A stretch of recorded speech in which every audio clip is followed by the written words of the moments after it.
transmitidos por la madre, ya sea vía placentaria o transplacentaria o vía galactófera, especialmente en el calostro, ¿verdad? Entonces esto lo que implica es que no deberíamos hoy, en buena teoría, estar desparasitando al cachorro. Si logramos desparasitar bien a la madre, pues no tendríamos necesidad de estar desparasitando tanto a los cachorros. Después tenemos que tener presente que el cachorro per se va a tener un sistema inmunológico, por decirlo como nos han enseñado, inmaduro. Y esto es que hasta las 6, 8 semanas el sistema innato o el propio o el autónomo de ese cachorro es cuando realmente empieza a activarse. Antes de ese tiempo va a depender en una gran medida de lo que son las defensas que le aporta su madre, que no son otra cosa que los anticuerpos maternales. Después, tenemos que tener presente que todos nuestros países de la región tropical estamos en un paraíso por las condiciones medioambientales para la reproducción parasitaria, lo cual aumenta considerablemente nuestras prevalencias y que al final, cualquier que sea el parásito involucrado, va a tener un impacto en el desarrollo de ese cachorro. Entonces, no podemos pretender que un cachorro que crezca con cargas importantes de parásitos, que tenga consecuencias gracias a las parasitosis, pues no va a ser un adulto totalmente sin consecuencias de ese sentido, ¿no? Aunque se lo quitemos, puede arrastrar algunas secuelas. Estas son fotos de lo que nos han enseñado típicamente con respecto a los parásitos, ¿no? En cuanto a los signos clínicos, que da lagrimeo, que el pelo hirsuto, que algunos se ponen con asitis por la hipoproteinemia. Pero en honor a la verdad, chicas y chicos, cada vez vemos menos esto, ¿verdad? También recuerden que los parásitos y los virus y por supuesto las bacterias, ellas se van adaptando a diferentes condiciones, tanto ambientales como del huésped, al tipo de vida, y hoy vemos otro tipo de cosas. Por ejemplo, nadie nos está hablando de las nuevas poblaciones, por ejemplo, problema que tenemos serias consecuencias con respecto a las parasitosis. Por ejemplo, y aquí se los pongo de número 1, permítanme ponerles el puntero, vean ustedes el perrito rescatado. Y divino que todos nosotros y que toda la gente, que yo rescato mascotitas y tengo un refugio con 500 gatos y etcétera, y la casa huele riquísimo y todo, y qué felicidad para todo el mundo.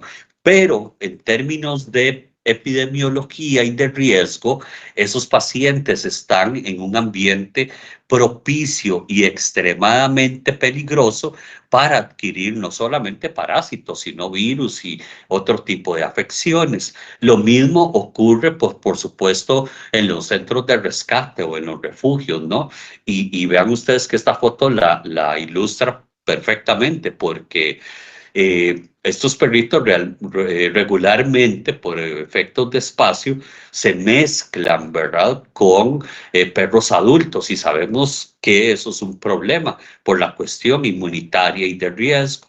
Y no menos importante, pero sí un poquito tal vez más peligroso, son todos advenimiento de gente que se dedica a criar perritos, que por supuesto no es que está mal, pero yo no sé si alguno de ustedes ha tenido la oportunidad o tiene, o familiares que tienen criaderos de perritos y encontramos la mayoría de las veces serios problemas de mortalidad por virus, por bacterias, por parásitos especialmente. Entonces, estamos observando en estos grupos de pacientes enfermedades como, por ejemplo, la que los médicos encuentran en zonas de confinamiento, como lo es una cárcel, ¿no? Debido a la alta concentración de población, pues mayor incidencia de enfermedades, no es nada del otro mundo. Cuando hablamos de las consecuencias que causan los parásitos, nosotros normalmente nos enfocamos a lo que nos enseñan ahí en las primeras clases de parasitología. Así que le puede dar diarrea y que debilidad y que el síndrome de mala absorción y qué sé yo. Pero en realidad las consecuencias, por mucho distan de eso, ¿no? Entonces tenemos consecuencias más severas y si las pudiéramos como agrupar por los sistemas que afectan, más o menos lo tendríamos como ven ustedes en este slide, ¿verdad? Afecciones al sistema cardiovascular o cardiopulmonar, afecciones a nivel hepático, gastrointestinal, de piel y sistema inmune, que es uno de los más importantes y en el cual nos vamos a enfocar el día de hoy. Entonces, al igual, cualquiera de ellos que se vea impactado o afectado va a tener otra vez un impacto en un cachorro que está en crecimiento. ¿Qué les quiero decir con esto? Que tener parásitos en un cachorro es un muy mal negocio para el cachorro porque las consecuencias que va a tener que enfrentar prácticamente le puede impactar en todos sus sistemas o en todos sus órganos.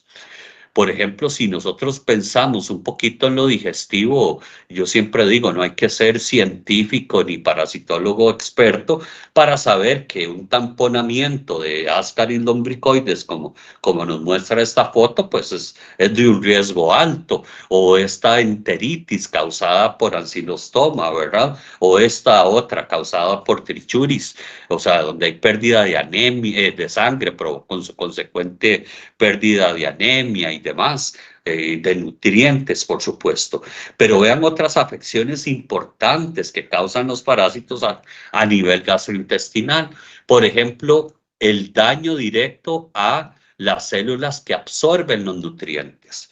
Esas células, como podemos ver en esta foto, pierden su capacidad de absorción, ¿verdad? Entonces, aquí están normales y aquí pues ya fueron afectadas por los parásitos, entonces claramente podemos deducir ahí que es un perrito que no va a reabsorber adecuadamente los nutrientes. Vean esta otra consecuencia, que se afecta el metabolismo de calcio y fósforo. Y si ustedes se recuerdan un poquito de las clases de fisiología, vamos a saber que el metabolismo del calcio y del fósforo es la base para el crecimiento de cualquier organismo. Entonces, si un cachorro que tiene parásitos intestinales, el que sea, tiene una alteración en estos dos importantes mecanismos, pues es un cachorrito que puede crecer con deformidades, que va a crecer débil, que no va a crecer a la misma tasa, etcétera, etcétera, ¿verdad? Otra cosa que es importantísimo y para mí de las más importantes es que cuando tenemos este tipo de lesiones en todas estas criptas, que son las criptas intestinales, se aloja toda lo que es la flora gastro o microbacteriana, la flora microbacterial del sistema inmune. ¿Y por qué eso es importante? Es importante porque estoy seguro que la mayoría de ustedes tiene un perrito y le van a comprar su concentrado a la clínica o a un pet shop o demás. Y vemos tanta variedad de alimentos que ni sabemos cuál escoger, pero vemos que ahora la tendencia es a que Sulano tiene probióticos y que con omegas y que con otras cosas ahí, y es porque realmente sabemos por las investigaciones que en el sistema digestivo se da más o menos el 70% de todo el desarrollo inmunológico de un organismo. Y eso para nosotros también es muy sencillo de ver. No sé si ustedes han escuchado esa frase, que somos lo que comemos, ¿verdad? Y eso impacta directamente en cada cuánto nos estamos resfriando, en cada cuánto nos da influenza, cómo es nuestro metabolismo, si es acelerado, si es bajo, si nos tendemos a subir de peso con facilidad, si comemos como si se acabara el mundo y siempre están como yo, así, que parece un palito y todas estas cosas, ¿no? Entonces, eso tiene que ver muchísimo con la flora microbacteriana. Entonces resulta y sucede que esto también se han hecho análisis y podemos ver y nos hemos dado cuenta de que los parásitos impactan o interfieren o tienen una consecuencia directa en la flora microbacteriana. Y esto es que la transforman. Y entonces vean ustedes lo peligroso. No sé si logran leer aquí, pero la flora microbacteriana es como un balance entre bacterias buenas que ayudan precisamente a la digestión y a la formación de inmunidad, pero también hay bacterias malas. El problema es que al morirse las buenas, como por ejemplo cuando tomamos antibióticos, cuando no tenemos que tomarlas, matamos las bacterias buenas y las bacterias malas pues toman su lugar. Y eso es justamente lo que hacen los parásitos. Vean ustedes, en este estudio se demostró que el Toxocara, que es la lombriz más común de los perros, induce el cambio de esas bacterias buenas por bacterias tan malas como un Clostridium. Y eso es de vida o muerte para un cachorro.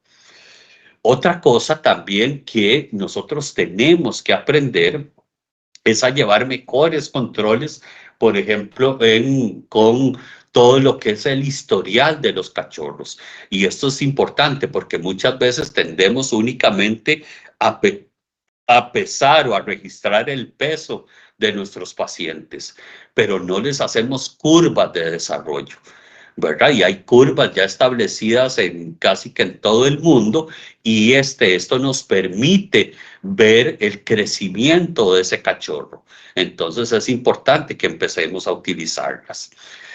Cuando hablamos del sistema inmune, ya como un sistema aparte, las consecuencias son todavía un poco más severas que otros parásitos, y tiene que ver especialmente, y se las voy a marcar aquí para que la noten o le tomen una fotografía, a lo que se llama la interleucina 10. Y para explicarles de esto de una forma sencilla, imagínense ustedes que cuando nos da gripe, que vamos a tener fiebre, que nos salen los mocos, que nos sentimos mal, que todo esto, que esa reacción, que es la reacción natural del sistema inmune ante un patógeno que nos está invadiendo, que es un virus de la influenza, que esa reacción inmunológica de fiebre, malestar, estornudos y todo lo demás, no tuviera un freno, que se mantuviera, que eliminemos el virus, pero que siga toda la reacción inflamatoria o toda la reacción inmunológica. Pues resulta que el freno, el que dice hasta aquí llega la misión, ya destruimos a la gente, ahora más bien hay que bajar, hay que hacer menos reactivo al sistema inmune, pues es esta señorita que se llama interleucina 10. Y vemos que la interleucina 10 está relacionada con un montón de consecuencias. En condiciones normales, pues es el que regula la respuesta inmune, bajándola para que no siga indefinidamente. Si se da una respuesta inmune indefinida, pues entramos a un tipo de enfermedades que se llaman enfermedades autoinmunes, que es que no tienen capacidad de diferenciar entre células buenas o células patógenas, ¿verdad?, del propio organismo. Pero también sabemos, vean ustedes, que los parásitos han sido relacionados con un montón de cosas que ni nos imaginábamos. Por ejemplo, tumores, alergias, enfermedades digestivas, y como les decía, con las vacunas. ¿Y a dónde es que quiero llegar con todo esto que les estoy contando? Que resulta que se hizo un estudio que mostró, bueno, varios estudios que han demostrado que cualquier tipo de parásito, así sea una pulga, hasta un gusano de corazón, hasta un Echinococcus, que es de los más peligrosos, todos van a favorecer la liberación de esta interleucina 10, que en un buen resumen podríamos decir que esta interleucina 10 es unas 70 veces más inmunosupresora que la dexametasona. Entonces, ¿qué es lo que pasa? Que si nosotros estamos vacunando a un perrillo y no estamos totalmente seguros de que ese paciente no esté bien desparasitado, pues va a estar bajo la influencia de interleucina 10, y por lo tanto la posibilidad de que esa vacuna no funcione va a ser bastante alta. Y de hecho eso ya también ha sido probado por muchísimos científicos. Este es un estudio, por ejemplo, nada más que, si no me falla la memoria, es un estudio brasileño que hicieron utilizando el parásito Leishmania, y ellos pudieron encontrar aquí como conclusión que la interleucina 10 aumenta hasta unas 30 veces en casos de este parásito, pero eso se ha demostrado básicamente para todos los parásitos.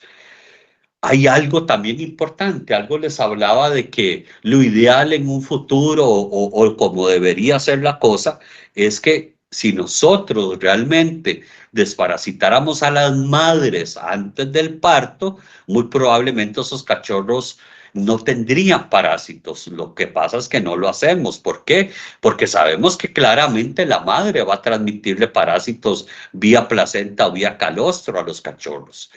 Pero lo que les quiero mostrar aquí, vean ustedes en este estudio, que las madres no únicamente le transmiten el parásito, sino que también a ese cachorro que ni siquiera ha nacido, le están transmitiendo o transfiriendo, que es la palabra correcta, altas cantidades de interleucina 10. Y mis estimados estudiantes, ¿de qué estamos hablando aquí? De un cachorro que ni siquiera ha nacido y ya va inmunosupreso. Les doy otro dato muy interesante. La vida media, o lo que dura, más bien la vida o el tiempo de permanencia de esta molécula en la sangre de los cachorros o dentro del cachorro, es alrededor de 45 días. Entonces, un cachorro que nazca con parásitos más interleucina 10 va a estar totalmente inmunosupreso. ¿Y qué le empezamos a hacer a un cachorro a los 45 días de vida? Pues a vacunar. Entonces, ¿cuál creen ustedes que va a ser el resultado de esa vacuna? Probablemente cero eficacia. Y eso es justamente lo que hoy nos está pasando. Les comentaba que no es extraño ver pacientes con 2, con 3 vacunas positivos a parvo. Y esta es una de las grandes razones por las cuales eso pasa.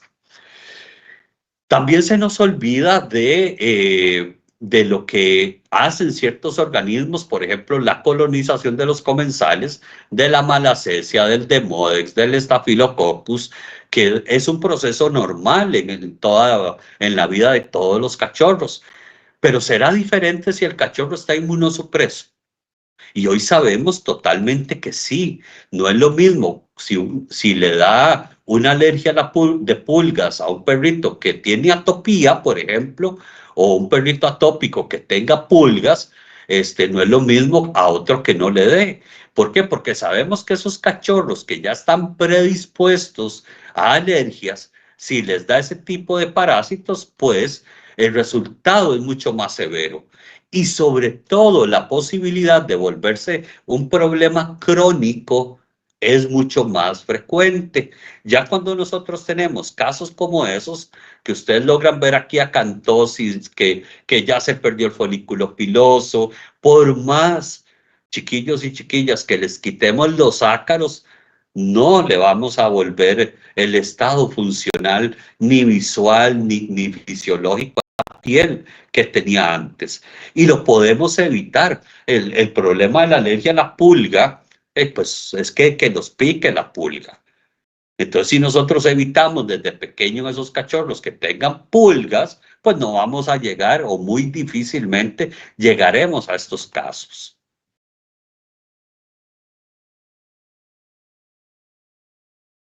Les quiero comentar un poquito, muy brevemente, de algo que nos tiene preocupados, y es el tema de liquia y estas enfermedades transmitidas por vectores en la región. Tradicionalmente se nos ha dicho que nosotros tenemos que vacunar cachorros sanos, y es cierto, pero la verdad es que no siempre podemos estar totalmente seguros que el cachorro está sano. Por ejemplo, a mí no les voy a decir hace cuánto, pero hace muchos años, la forma en que me enseñaron a hacer análisis clínico era con un termómetro y un estetoscopio. Hoy yo tengo amigos, y les digo así, amigos bien jóvenes, recién graduados, y les hago lo mismo. tome un estetoscopio y un termómetro y hágame un examen clínico completo.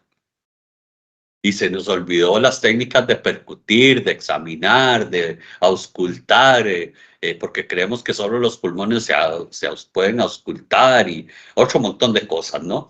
Y empezamos a preguntar, ¿y dónde están las analíticas?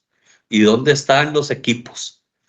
Y no, hoy es importante que sepamos todo esto porque a veces no tenemos los medios o a veces no tenemos las condiciones o simple y sencillamente el propietario no nos lo paga. Entonces tenemos que hacer casi que magia con ciencia con magia, ¿no? Entonces el asunto es que siempre se nos ha dicho que un perrito hay que vacunarlo solo si está sano. Pero les pongo un ejemplo. ¿Qué pasa si me traen un perrito y yo lo detecto que está positivo a Ehrlichia? Probablemente ninguno de ustedes lo va a vacunar, porque eso fue lo que nos enseñaron. No, no se vacunan. Y probablemente sí, pero probablemente no. Vean ustedes lo que pasa. A ese cachorro le vamos a indicar que se vaya para la casa con un tratamiento de oxiciclina por 22 días, un mes, que no lo saque y que regrese en un par de semanas para hacerle un hemograma, si es que me lo pagan, para ver cómo está el perrillo y volverlo a vacunar. Pues si vemos con atención, primero hoy sabemos que la Ehrlichia, una vez que le da a un perro, ya no se va a curar nunca. Se puede mantener en fase de latencia y salir ahí negativo en el hemograma o en el NAP, en el SNAP, pero no se cura. Va a tener un periodo de latencia importante. Número 2, la doxiciclina pertenece a la familia de las tetraciclinas. Y por naturaleza, uno de los importantes efectos adversos que tiene es que es inmunosupresora. Y todavía hay algo más, que el pico máximo de inmunosupresión se alcanza entre la segunda y tercera semana. Y yo le estoy pidiendo a ese propietario que me lo traiga justamente ahí, donde está el pico de inmunosupresión más alto para vacunar. Y entonces, si yo hago eso, vean por ejemplo es esto, si yo hago esto de traer al perrito a vacunar en el pico máximo de inmunosupresión, pues probablemente la vacuna no va a funcionar y el perrito va a sufrir alguna infección. Porque tras de eso le estoy pidiendo que me lo traigan a la clínica. Imagínense que se lo lleven un sábado donde hay un montón de perros. Un cachorro inmunosupreso, pues la posibilidad de que traiga algo va a ser muy alta. Entonces, ¿qué tenemos que hacer? Lo ideal es, si se puede vacunar un perro que tenga Ehrlichia, que sea subclínico, siempre y cuando no tenga fiebre, y si se puede, o si tenemos la opción de hacer una analítica que nos dé el hematocrito, los eosinófilos y la trombocitopenia, si eso no está tan deteriorado, yo lo puedo vacunar inmediatamente. ¿Verdad? Porque esta vacuna, cuando llegue el pico más alto de inmunosupresión de la doxiciclina, pues ya va a haber creado alguna protección y probablemente no se nos enferme el perrito. Ahora bien, ¿puedo utilizar cualquier vacuna? Y la respuesta es no. Idealmente se prefieren vacunas que actúen muy rápido y justamente eso fue lo que le preguntaron al Guasaba, que yo no sé si ustedes saben lo que es Guasaba, pero es una organización sin fines de lucro que muchísimos socios o miembros que son veterinarios de todas las partes del mundo hacen sus aportes de investigación y demás. Bueno, y a ellos les preguntaron, mire, ¿se debe vacunar a un perrillo que tenga Ehrlichia, que sea positivo? ¿La vacuna va a funcionar? Y vean ustedes la respuesta que dieron. No hay razón científica evidente que diga que no podamos vacunar un perro, y de hecho sí se puede. El problema es cuándo lo vacunemos. Si yo lo vacuno en la época más alta de inmunosupresión, pues claramente no va a haber un efecto notorio. Pero si lo vacuno antes, puedo tener efecto. Y entonces le preguntaron, bueno, pero como a mí me gusta que me digan las cosas claramente, dígame cuál vacuna es. ¿Cuál es la que actúa más rápido? Porque esto es una carrera contra el tiempo. Y vean lo que contestó Guasaba, que las vacunas que actúan más rápido son unas que se llaman recombinantes. ¿Por qué? A ver, esto se me pegó, ahí está. Especialmente unas que tienen una cuestión que se llama virus de viruela de canario, que después más tarde la doctora ahí les explica qué es eso. Pero eso es que toman porciones de virus y las meten en ese virus de viruela de canario, y cuando la vacuna entra o ese virus que ha sido modificado de canario entra al perro, va a ser destruido y el sistema inmune se encuentra con los pedacillos de virus que producen las defensas. Entonces no son interferidas por anticuerpos maternos. Y entonces, por saltarse algunos pasos de la inmunidad, son vacunas que ya a las 6 horas empiezan, y ojo que digo que empiezan, a generar una respuesta de defensa. Entonces, eso es lo que estamos buscando con los cachorros, poner vacunas que sean muy potentes, pero que actúen muy rápido. Y aquí me voy a devolver un momentito al gráfico anterior, porque vean ustedes que aquí están prácticamente todas las vacunas que se venden de marcas comerciales que se venden ahí en Guatemala, y vean ustedes que las recombinantes, y lo dice aquí clarísimo, significa una respuesta de unas 4 veces más fuerte que cualquier otra vacuna. Entonces, vean ustedes que tenemos una vacuna muy fuerte y que actúa muy rápido. Entonces, como dicen o como decimos, lotería la pegamos, ¿verdad? Porque se ajusta muchísimo al tipo de condición que estamos necesitando.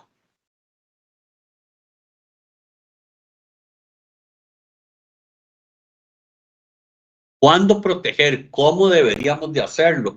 Y aquí es muy sencillo, ¿no? Hoy ha cambiado muchísimo los términos de desparasitación. Antes decíamos, no, que si es adulto, que si es cachorro, que depende, etcétera, etcétera. Hoy, para saber cada cuánto yo tengo que desparasitar a un paciente, ya sea un perro o un gato, tengo que tomar en cuenta 3 factores. Número 1, la edad, por supuesto, no es lo mismo que un cachorro, que un paciente geriátrico que estaba dando la conferencia hoy de eso. Número 2, el ambiente en que vive. No es lo mismo un perrito que viva en un apartamento a uno que viva en una finca, pero lo más importante es el modo de vida que tenga ese paciente. Por ejemplo, si yo les digo, mire, tengo 2 perros. Uno vive ahí en una finca, suelto y de todo, y anda cazando ratas y comiendo y jugando en el monte y demás. Y tengo otro que vive en un apartamento y es geriátrico, el otro tiene 2 años y sale poco, pero bueno. ¿Cuál creen ustedes que tiene más riesgo con solo esa información? Probablemente el que viva en una finca, me dirán, ah, sí, porque anda en la finca y se llena de cochinada, de caca y de todo lo que ustedes quieran. Ah, pero les voy a completar la historia porque es un caso real. Bueno, y ese perrito que es geriátrico, que vive ahí en un piso 7, casi no sale ni nada, vive con más mascotas. Así, doctor, tenemos 5 cachorros y todos los días vamos al parque aquí de las torres de condominios. Entonces, ¿cuál va a tener más riesgo? Un paciente geriátrico, para ir dejando ahí la huellita del paciente geriátrico, el sistema inmune entra en un envejecimiento y ya no funciona igual. Entonces los parásitos tienen más oportunidad porque los parásitos son oportunistas. Ya no tienen la capacidad de memoria, van perdiendo la memoria inmunológica, la capacidad de respuesta, les da hipoplasia de la médula ósea, entonces ya no producen las células de defensas igual. Entonces siempre evaluar el riesgo es importante. Entonces vean ustedes aquí la distribución de algunos parásitos de acuerdo a las semanas de vida de los cachorros. Si yo veo, por ejemplo, pulgas y garrapatas, vemos desde que cuando ellos empiezan a caminar después de las 4ª, 6ª semana, es donde empieza el riesgo. Pero vean ustedes ancilostoma y toxócara, que viene desde cuándo, y pues de la madre. ¿Por qué? Porque están con estrecho contacto con la madre, entonces más bien el riesgo va disminuyendo.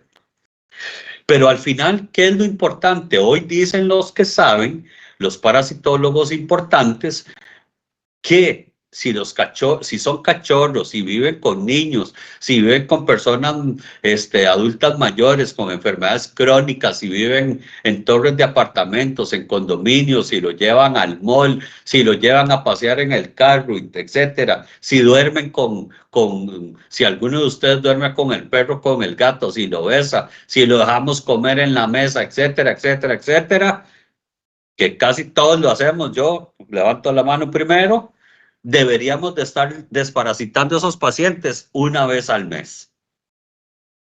¿Ok? ¿Por qué? No tanto por lo que tengan, sino por el riesgo zoonótico que involucra. Entonces, nosotros tenemos que aprovechar las visitas de esos pacientes a las clínicas para darles desparasitante. Y muy probablemente por sus características, este producto, que es la mezcla de afoxolaner con milbemicina oxima, que es de lo más potente que hay en el mercado por su espectro y por su seguridad, es una muy buena alternativa. ¿Y qué es lo mejor? Que podemos ir dándolo al mismo tiempo con las vacunas. Y eso es la clave. Si yo le doy para garantizar, o por qué les debo estar totalmente seguro que ese cachorro no tenga parásitos. Uno, para evitar las consecuencias que producen los parásitos, y número dos, sobre todo, para evitar aquella interleucina 10. ¿Para qué? Para que el sistema inmune tenga una mejor oportunidad de responder adecuadamente a la vacuna, o diciéndole una forma al revés, que la vacuna tenga una mejor oportunidad de trabajar. Entonces, Nesgar Spectra ataca prácticamente a la gran mayoría de parásitos del perro, interno y externo, y lo puedo acompañar cada mes junto con las vacunas. Que ustedes me dicen, doctor, es que yo pongo las vacunas cada 3 semanas, perfecto, divino. Vacuno al paciente y le digo al propietario, tome, aquí está su Nesgar Spectra para este mes. Se lo da en la próxima semana y sin problema. Pues yo no sé por qué se está pegando. Bueno, cuando yo comparo, ay, discúlpenme, cuando yo comparo lo que es los diferentes pastillas que tenemos hoy en el mercado, yo creo que es muy fácil darse cuenta sin caer en, como decimos, fanatismos de marcas ni nada de eso, de que la mezcla de mimelvicina oxima con afoxolaner pues lleva ventaja sobre varios de los otros productos que son buenos también, pero no tienen el espectro que tiene que se llama Nesgar Spectra, o al menos de la milbemicina con afoxolaner, afectando prácticamente a todos los parásitos externos y una buena parte, y cuidado y si no casi a todos, hasta en forma indirecta, de los parásitos internos. Cuando comparamos los efectos adversos, esto es muy importante porque hoy sabemos que los perrillos son más reactivos, les dan más alergias, yo no lo alzo ni ver y estoy preparando la vacuna y ya está gritando el perro, etcétera, etcétera. Pero cuando yo comparo las fichas técnicas de las diferentes pastillas, de ahí se ve así. No, primero pónganle atención aquí, no sé si logran ver que hicimos un estudio de más de 400 perros con afoxolaner, la mitad les dimos sarolaner como oxidoctina y pirantel, y a los otros le dimos lutalaner más milbemicina. Y claramente los que llevan solo afoxolaner con milbemicina, en términos redondos, vean ustedes 14 versus 4, 13 versus 3, 8 versus 18 prácticamente, y pues tuvieron 10 veces menos posibilidad de tener un efecto adverso. Y eso es lo que vemos y lo que nos llama la atención de este producto de milbemicina con afoxolaner. Entonces, ese es justamente el mensaje. Hoy tenemos que tomar conciencia de que las vacunas no siempre nos van a generar el efecto que buscamos. Hoy, lo que recomiendan las autoridades que saben de esto es que un perrito, y yo tengo mucho tiempo de ir ahí a Guate, y no es porque sean ustedes de ahí, pero me fascina ir ahí, estoy deseando ya, si Dios quiere, voy el próximo mes, pero ay, ya me acordé del Pepián Amarillo, ese Paula me lleva a un lugar maravilloso, pero ponlo en la lista, Pau, por favor. Pero hoy tenemos que estar conscientes de que aún así hagamos todo bien, tenemos alguna posibilidad de fallar. Imagínense que el WhatsApp también ya tiene hasta una estadística que se llaman perros no respondedores, y son pacientes que hoy lo podemos vacunar 50,000 veces, mis queridos estudiantes, y no van a tener una respuesta a la vacuna. ¿Y ustedes saben por qué eso está pasando? Porque los desarrolladores de raza están haciendo a los perritos como hoy queremos nosotros vivir.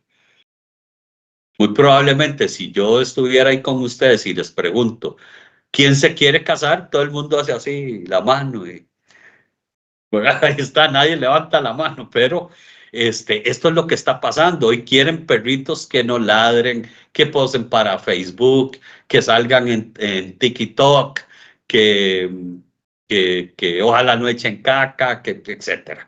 Y eso tiene un impacto al sistema inmune grandísimo. Entonces WhatsApp está diciendo, mire, pilas, tenemos que poner más vacunas, porque la posibilidad que las primeras nos fallen es muy alta. Entonces ellos están recomendando empezar a las 6 semanas de vida y terminar promedio entre las 16 y las 18. Ahora bien, si al perrillo le da alguna cosa, por ejemplo, si le da yardia, si le dan silostoma, si le da diarrea, si le dio erliquia, etcétera, etcétera, cualquier cosa que pueda afectar su sistema inmune, que lo atropellaron, que el dueño se quedó sin trabajo y en vez de darle una super premium ahora le da arroz y huevo, etcétera, etcétera, póngale un refuerzo adicional por ahí de los 4 a 6 meses, porque sabemos que las primeras inmunizaciones no generan una protección tan fuerte o no la generan. Entonces voy a estar poniendo entre 4 y 5 vacunas esenciales, muchachos, ¿verdad? Parvo, distemper, hepatitis, adenovirus, esas son las esenciales de nuestra región, porque muchas veces me dicen, sí, yo pongo 6 y yo les doy aplauso. Bueno, ¿cuáles pongo? Pongo 3 de parvo y distemper y 3 leptospiras y bordetela. Ahí van apenas 2 esenciales o 3 de las esenciales. Y tenemos que estar poniendo una mínimo entre 4 y 5. ¿Ok? Entonces la idea no es que lo protejan a medias. Si yo le doy solo desparasitante, no lo voy a proteger. Si le doy solo la vacuna, no lo voy a proteger como debo. Tengo que hacer ese combo o ese mix entre de un desparasitante excelente con vacunas excelentes para que se fortalezcan entre ellas. Y esto es lo que tenía así con mucho cariño esta tarde para ustedes, mis estimados. Si tienen preguntas, para mí va a ser un privilegio poder atenderlos. Yo creo que aparte de todo, terminamos en tiempo. Muchísimas gracias.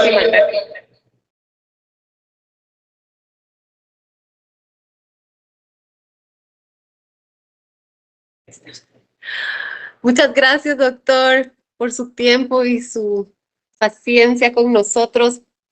No sé si alguien tiene alguna duda, ¿cómo les pareció la charla? ¿Alguien tiene una consulta? A ver, por allá. Y si no la escucha, yo se la repito. Yo solo tengo una duda. ¿Cuál es el metabolismo de la pastilla? Porque si se da mensualmente, tiene que tener como un buen metabolismo, entonces el hígado no puede haber un daño o algo así por ser mensual. Doctor, ¿me escuchó? No muy bien, sinceramente. ¿Aló? Que no escuché la pregunta muy bien, Pau. Dice, doctor, que si usted pudiera ampliarnos un poco sobre el metabolismo de la Foxolaner, ya que ella tiene la duda de que de ser de uso mensual, ¿qué tanto daño podría tener en órganos internos principales como riñón o hígado? ¿Cuál sería entonces el metabolismo de esta molécula? Divino, muy buena pregunta. Y ahí la respuesta es muy sencilla. Si me quitas, yo creo que tu micrófono, Pau, dejamos de oír. Perdón. Bueno. Entonces, ya ahora sí, perfecto. Gracias. Hoy buscamos productos que sean lo más seguros posibles. Y cuando hablamos de seguridad, dos cosas importantes que tenemos que ver. Bueno, en realidad tres. Uno, la cantidad de dosis que utilizamos o que se utiliza por producto, y no solamente estoy hablando de la Foxolaner. Número dos, la pureza que tenga esa molécula. Y número tres, por supuesto, cómo se metaboliza, ¿verdad? Como bien dices, hay muchos productos que se metabolizan por hígado, por riñón, por vaso, biliar, etcétera, etcétera. En el caso de Afoxolaner, mi estimada, primero, menos del 1% del ingrediente activo se metaboliza en el hígado. De ese menos 1, que en realidad es el 0.7, que se metaboliza en hígado, ese se va a llenar de agua y sale con el popó del perro. El 0.3 que queda libre pasa por el riñón y también se hidrata y sale en forma acuosa, es decir, con la orina. Nesgar o Afoxolaner, ya sea el regular o el Spectra, es la única isososalina que tiene en su etiqueta aprobado para ser usado en perritos con falla hepática o renal crónica. Y es porque no tienen un metabolismo hepático. Si yo lo comparo, por ejemplo, con Fluraraner, ese usa 10 veces más la dosis, tiene un metabolismo 12 veces más alto hepáticamente y tiene un periodo de persistencia mucho mayor dentro del organismo, que muchas veces la gente dice, ay, es mejor que dure más. No, no es mejor. Imagínense en un perrito que esté en pleno crecimiento. Si yo le doy una tableta hoy que tenga 3 meses y me va a pesar, por decirles algo, 3 kilos, y le vuelvo a dar, no a los 3, porque la gente no llega a los 3, pero llega a los 6, ya cuánto tiempo en relación dosis-peso pasó ese perrito por debajo de lo requerido. Y ahí es donde no hago control, donde no hago prevención. El último punto, que es el más importante, es lo que se llama el efecto acumulativo de los medicamentos.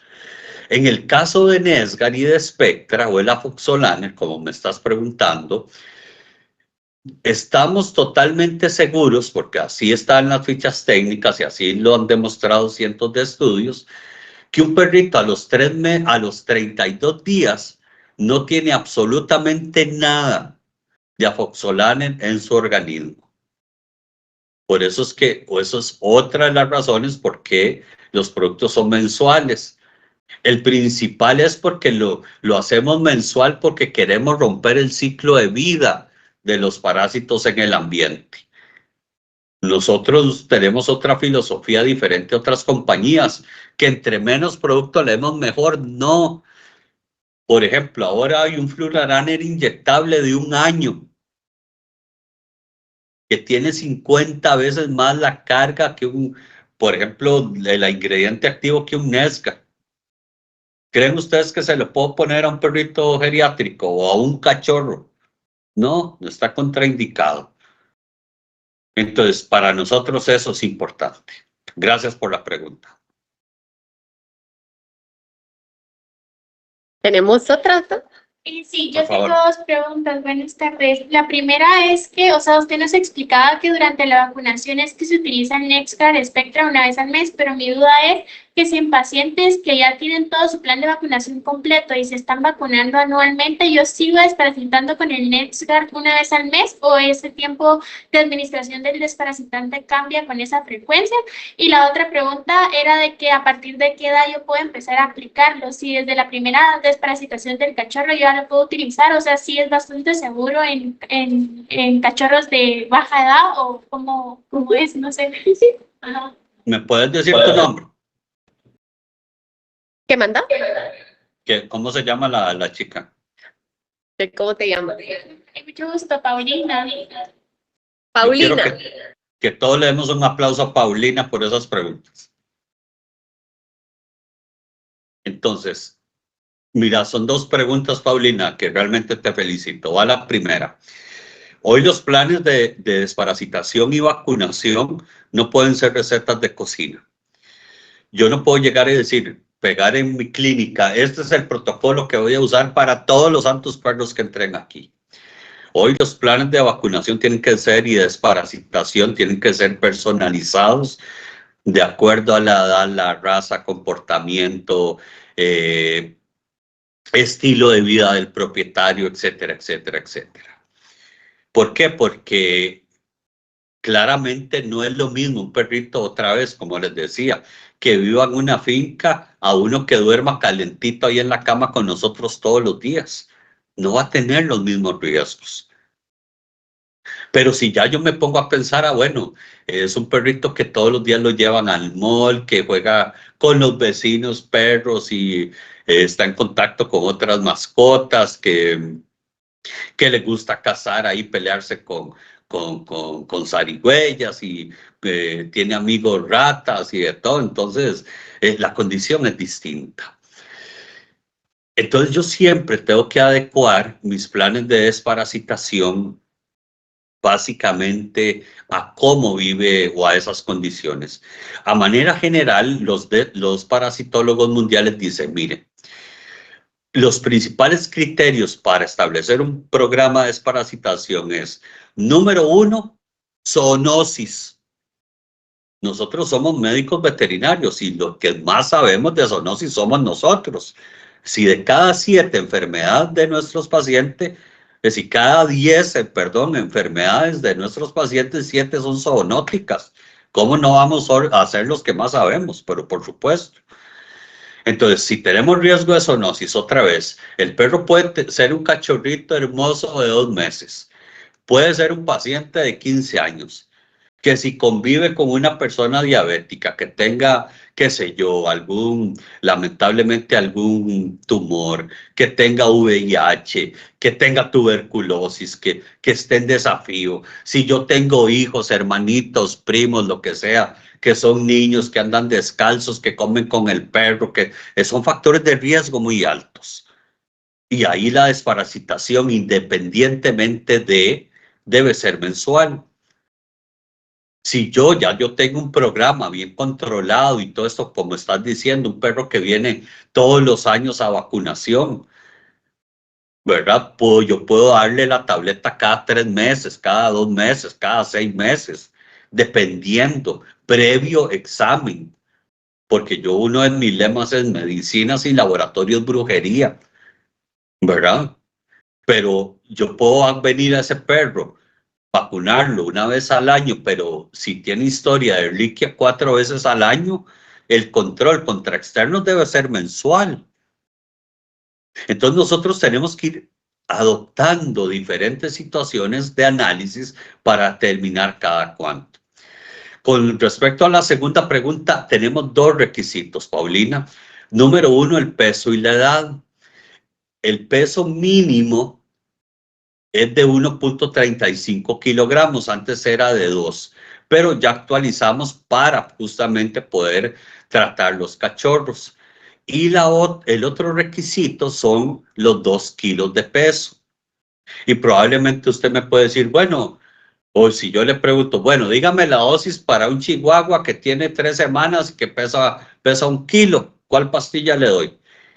Y tú probablemente me diga, y la más pequeña, y yo le diría, no, ninguna, porque los requisitos son 1.35 y 2 y 2 meses de vida o 8 semanas. Y tiene que cumplir los 2. Ahora, que si se lo doy algo pase, probablemente no. Pero es lo que les decía, el norte que nosotros llevamos es medicina preventiva. Si yo hice un buen tratamiento con la madre, probablemente no tenga que estar desparasitando ni haciendo nada antes de la 8ª o 9ª semana de vida de un cachorro. Preguntas. Gracias, Paulina, por la pregunta.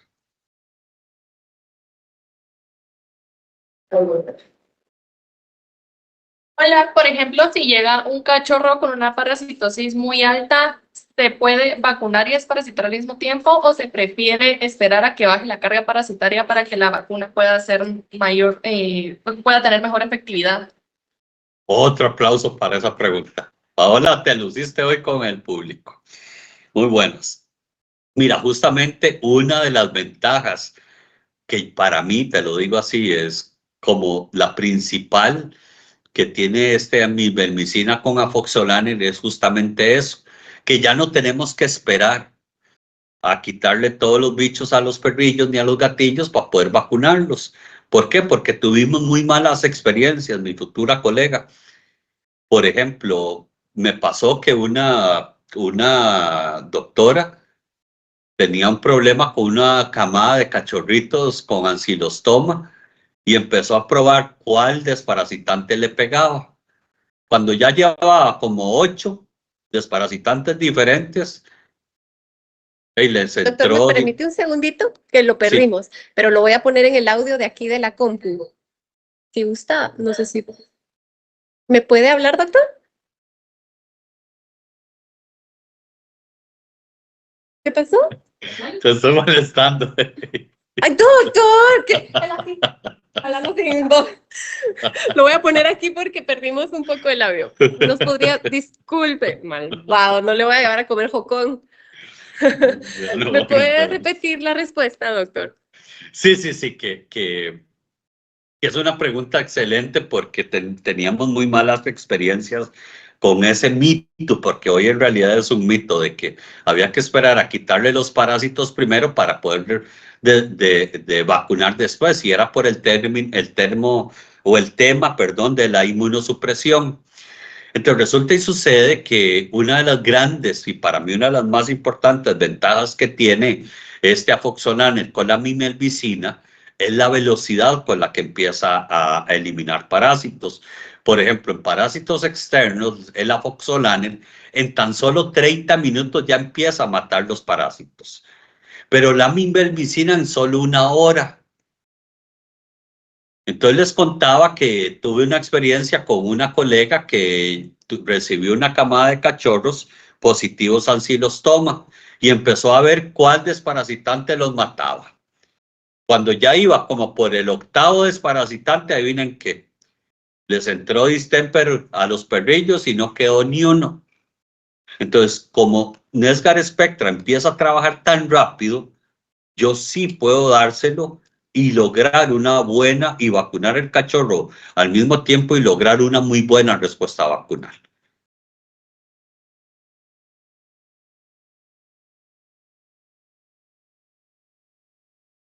Muchas gracias. Perdón. Bueno. Bueno, una última pregunta, doctor. Sí, solo, Por favor. o sea, el desparasitante, ¿en qué etapa de la gestación sería ideal utilizarlo como para evitar problemas en la gestación y teratogénicos? Bueno, divina pregunta por 2 cosas. Uno, en general todas las isosalinas, pero especialmente Nesgar y Nesgar Spectra han demostrado en los estudios que no tienen alteraciones ninguna, mi estimada estudiante, en teratogénesis ni ningún parámetro relacionado a la gestación ni la lactancia. De hecho, están indicados para perritas gestantes y lactantes. La segunda parte de la pregunta es ¿cuándo se lo doy? Claramente lo ideal debe ser antes del nacimiento. Entonces, si se lo pudiéramos dar cuando la perrita, si es una reproducción programada, planeada, se lo podemos dar antes de la monta. Si fue como la mayoría de las veces, como por gol, ¿verdad? Como por ups, 2 semanas antes del parto va a estar genial.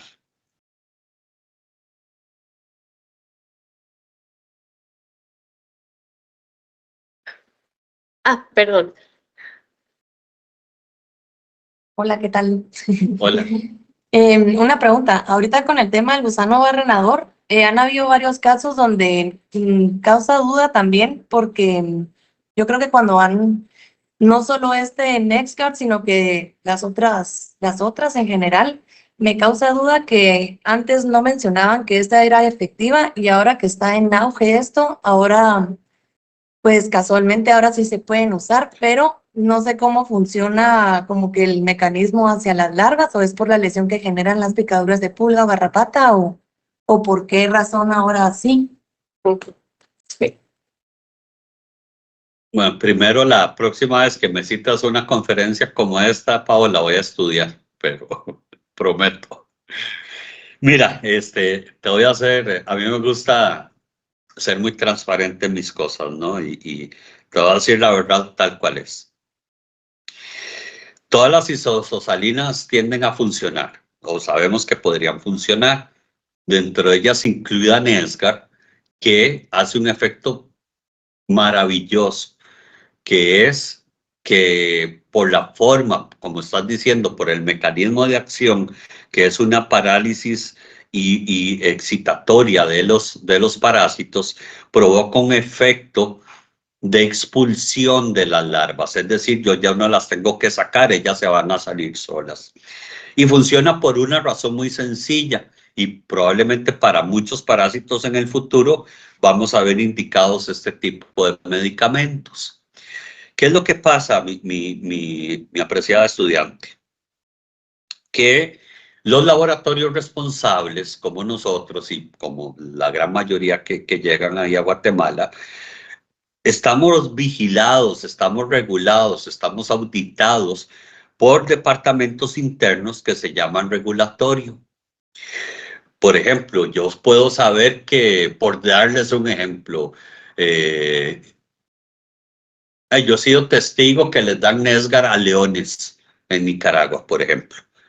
Pero no significa que por eso la compañía va a poner en su registro, va a poner en autorizado y vamos a estar diciendo, ay, denle NexGard a los leones,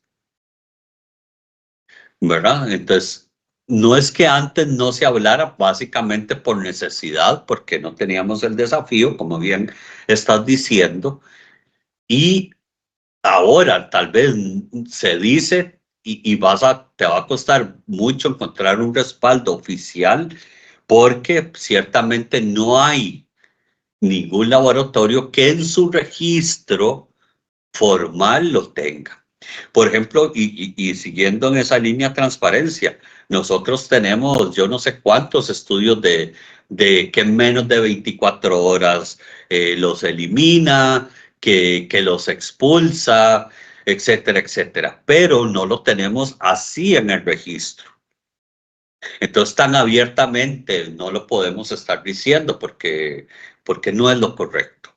Que sabemos que funciona, pero pues claro, ¿verdad? Entonces, esa es la verdad con toda la transparencia del universo.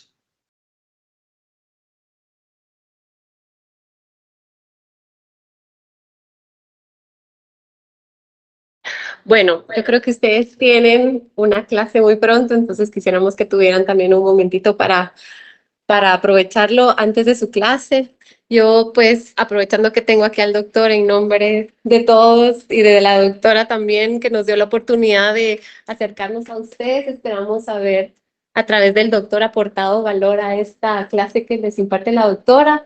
Y doctor, como siempre, muchísimas gracias de corazón por darnos este tiempo. Sabemos que está viajando y tiene otras responsabilidades, pero por hacer tiempo para poder acercarnos un poquito más a nuestros futuros colegas. Así que, pues, un aplauso para ustedes. Muchas gracias. Un placer como siempre y que pasen una muy bonita tarde. Muchas gracias. Doctor, espéreme. Ay, se me fue. Quería una foto. Ya se fue. Bueno, muchas gracias.